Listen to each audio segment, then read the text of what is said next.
Di antara hal yang bisa menggugurkan amal soleh adalah menentang Rasulullah SAW, baik perkataan maupun perbuatan. Allah berfirman di awal surat Al-Hujurat, Ya ayyuhalladzina amanu la tarfa'u aswatakum fawqa sautin nabi. Ya ayyuhalladzina amanu la tuqaddimu baina yadayillahi wa rasulihi wattaqullaha innallaha samii'un alim. Ya ayyuhalladzina amanu la tarfa'u aswatakum fawqa sautin nabi wa la tajharu lahu bil qawli kajahri ba'dikum li ba'din an tahbata a'malukum wa antum la tash'urun. Wahai orang yang beriman, janganlah kalian mendahului Allah dan Rasul-Nya. Sungguhnya Allah Maha mendengar dan Maha mengetahui. Wahai orang yang beriman, janganlah kalian mengangkat suara kalian di atas suara Nabi, dan jangan kalian besarkan suara kalian sebagaimana kalian kalau berbicara besar di antara kalian. Antahbata a'malukum, bisa jadi amal kalian gugur, wa antum la tash'urun, sementara kalian tidak sadar. Maka di antara yang bisa menggugurkan amal ketika Nabi masih hidup, tidak sopan di hadapan Nabi. Bicara keras-keras seperti ngomong dengan teman sendiri. Setelah turun ayat ini, Umar kalau bicara dengan Nabi bisik-bisik, takut. Sampai ada seorang namanya Sabit bin Qais tidak mau keluar rumah. Kenapa? Dia jauh hari saud, suaranya keras. Dia tidak mau keluar rumah. Mana Sabit, kok tidak ke masjid? Kata dia, saya penghuni neraka. Kenapa? Suara saya keras. Nabi bilang tidak, dia penghuni surga.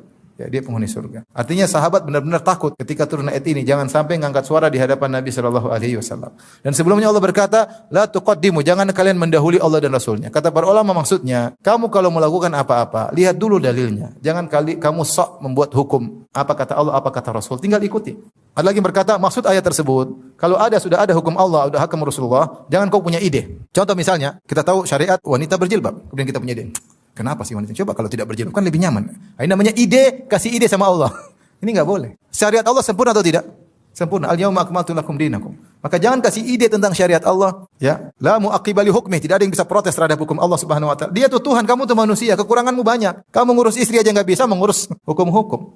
Ngurus anak aja enggak bisa, mengurus hukum-hukum. Allah Subhanahu wa taala ngurusi alam semesta, ngurusi matahari, ngurusi rembulan, ngurusi bintang-bintang, mengurusi laut, mengurusi semua alam semesta, hewan-hewan diurusi oleh Allah. Allah bikin aturan yang begitu kokoh, terus Allah turunkan hukum buat kamu supaya kamu baik, kamu bilang saya tidak terima. Hukum saya lebih baik daripada hukum kamu ya Allah. Ini orang tidak tahu diri. Kamu Tuhan atau hamba? Maka siapa yang sudah datang perintah Allah dan Rasulnya, kemudian dia menentang, amalnya gugur. Amalnya gugur. Kata Ibnu Qayyim rahimahullah, jangankan menentang hukum, sepakat dengan hukum Nabi, hanya ngomongnya keras aja, ngomongnya keras. La tarfa'u aswatakum fawqa sautin Nabi, wa la tajharu lahu bil qawli kajahri ba'dikum li ba'din an tahbata a'malukum wa antum la tash'urun. Jangan kalian angkat suara kalian, jangan kalian berbicara keras dengan Nabi seperti kalian bicara di antara kalian. Bisa jadi amal kalian gugur dan kalian tidak sadar.